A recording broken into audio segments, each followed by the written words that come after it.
The Immolation Demon Hunter build is one of the most interesting ways you can play Havoc Demon Hunter in Wild Midnight, because instead of pressing the aura for a bit of passive damage and some fury before going right back to the rest of your normal rotation, this build turns the aura into one of the main reasons your character feels threatening in the first place. With the right setup, the aura gets an additional charge, gets a shorter cooldown, can overlap with itself, and most importantly, gets converted into chaos damage, which is the part that changes how the spell scales and is the main reason this setup works at all. To get started, race is actually a much simpler conversation on Demon Hunter than it is on most classes, because your options are so limited that this usually is not a major decision in the first place. If you are playing Horde, there really is no choice here at all, you are a Blood Elf. If you're playing Alliance, then the actual decision is between Night Elf and Void Elf. And I think both of those are defensible depending on what you want out of the character. Night Elf is the cleaner utility recommendation, Shadow Meld is useful in Mystic, useful in PvP, useful for dropping combat, and useful anytime you want one more layer of control without changing the rest of your build. It is kind of ratio that is almost never wasted, which is why it is so easily to recommend if you want the safest all-around option. That said, Void Elf is still a real option, and the reason is not mobility nearly as much as raw offensive upside. Void Elves bring Entropic Embrace, which can proc a 5% damage increase. So if you're leaning into an Immolation standard damage profile, and you care more about squeezing extra offensive value out of the build than taking the safest utility ratio, Void Elf is at least a defensible choice. Now for the hero talent, the Fellscarred is a tree that actually gives that idea a real home. And I think the cleanest place to start inside Fellscarred is Blind Focus.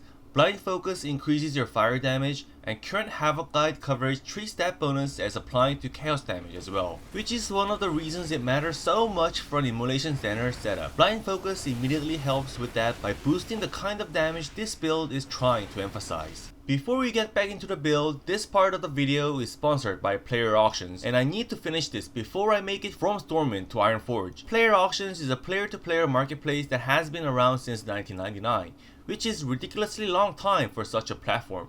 Most platforms in this space do not last. Player Auctions did, and that says a lot by itself. Whether you are looking for help with gearing, Mystic, raids, leveling, or some other part of progression, you can find listings from actual players on the platform. What also makes it easier to trust is that sellers do not get paid until you confirm the order was delivered. So instead of just sending money and hoping for the best, the transaction is handled through Player Guardian. With more than 3.4 million users, this is not some tiny side marketplace, there is real volume behind it, and that makes a big difference. Check out Player Auctions or just search Google for Player Auctions WoW.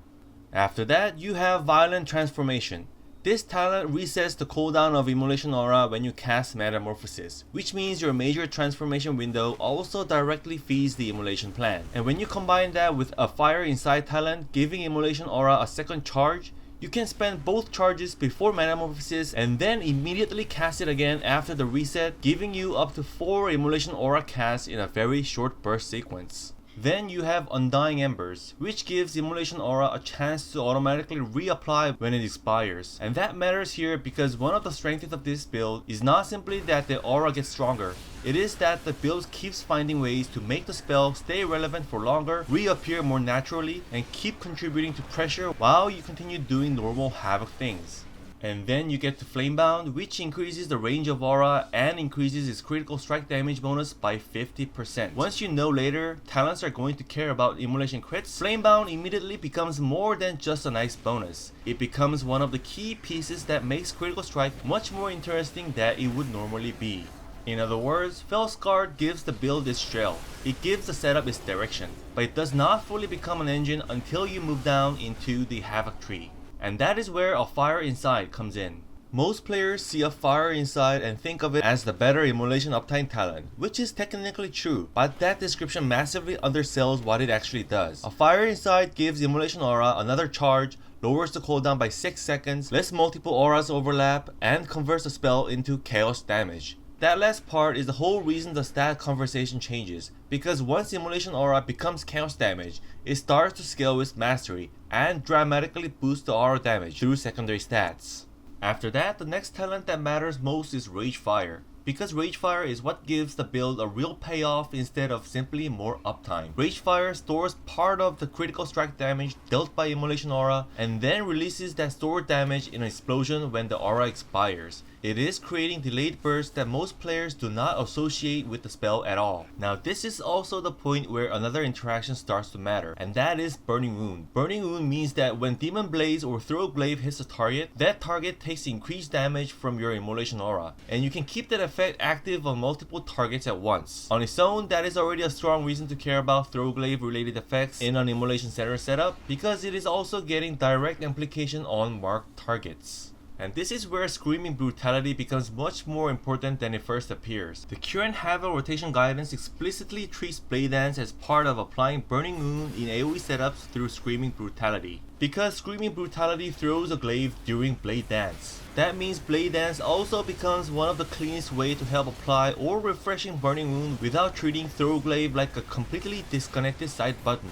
The next important piece is Isolated Prey, because this talent answers the easiest criticism someone could make about an Immolation standard build. Your first instinct is probably going to be that the build is obviously strong into packs and obviously weaker once the game narrows down. Isolated Prey is the reason that is not the whole story. When striking a single target, it gives bonuses to Chaos Nova, I-Beam, and most importantly, Immolation Aura, causing the aura to always critically strike. Once the aura is guaranteed to crit in 1v1 situations, it feeds much more naturally into Flamebound and Rage Fire. Now for the stats, because this is where the build gets much more interesting than the generic Havoc conversation. If you ask what standard Havoc generally wants in PvE right now, the broad answer is the still conservative one.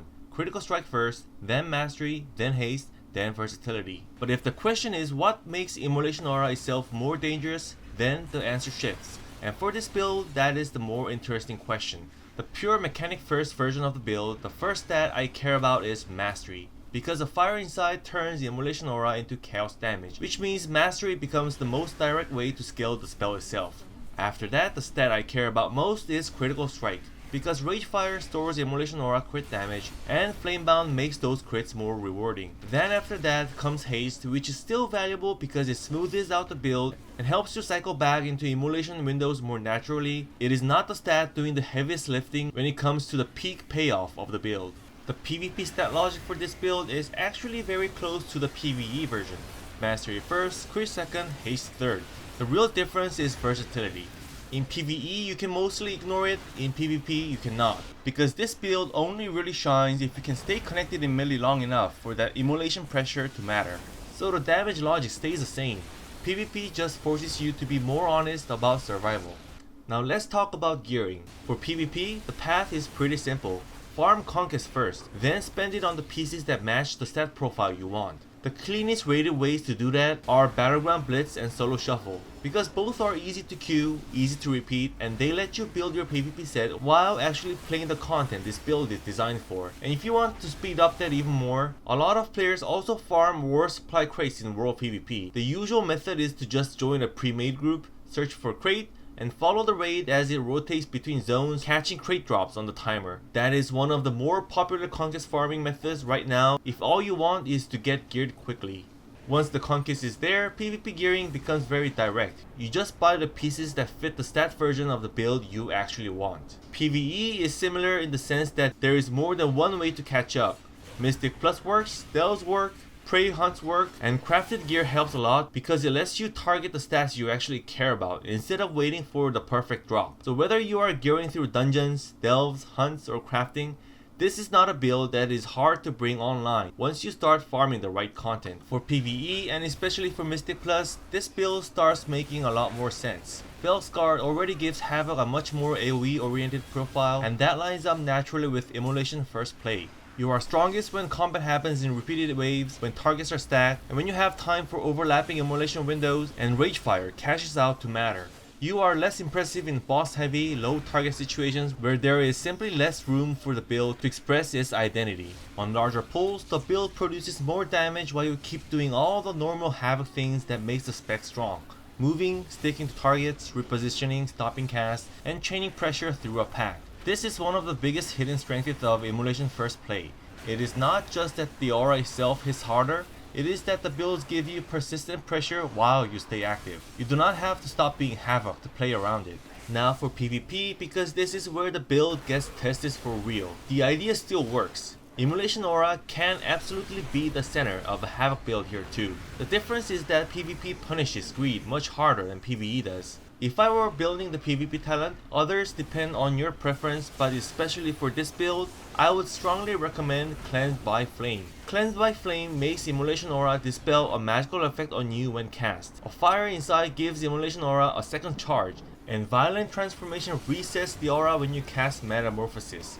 So if you spend both Immolation charges before meta, and then immediately continue the sequence after the reset, it is just a dispel attached to a class button. Cleanse by Flame becomes a much more meaningful part of your actual survivability plan. The one thing you do have to respect is that not every magical debuff is something you actually want to remove automatically. The obvious example is Affliction Warlock's Unstable Affliction. Its current spell text explicitly says that if it is dispelled, it deals damage through Dispeller and silence them for 4 seconds. So yes, Cleanse by Flame can absolutely save you in the right matchup, but it can also punish you badly if you treat every dispellable effect the same way. So if you want to know where this build is especially appealing in PvP, I would say it is strongest in mobile pressure situations, especially in Battleground Blitz or node maps. And it is not just a teamfight build either. Because of isolated prey, the setup still has a very real 1v1 and focused target argument. It means that the build does not just remain playable when the fight gets smaller.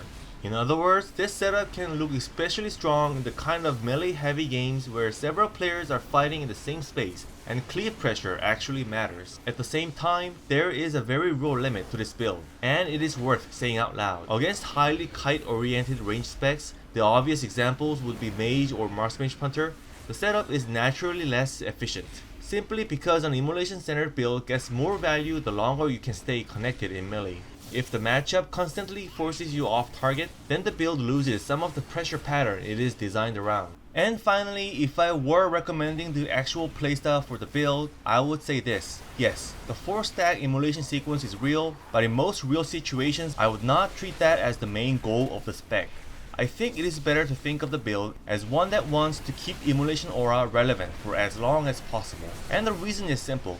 Even in an Immolation Center setup, the rest of Havoc still matters. Your normal Havoc flow is still real, I-Beam still matters, Blade Dance still matters, your Metamorphosis timing still matters. Also, where talents like Infernal Armor help the build feel better over long fights. Infernal Armor does not just add minor reflected fire damage to melee attackers, it also increases your armor, which means the build gets a little more comfortable staying in melee for longer stretches, especially into physical pressure. And that's all for Immolation Demon Hunter build.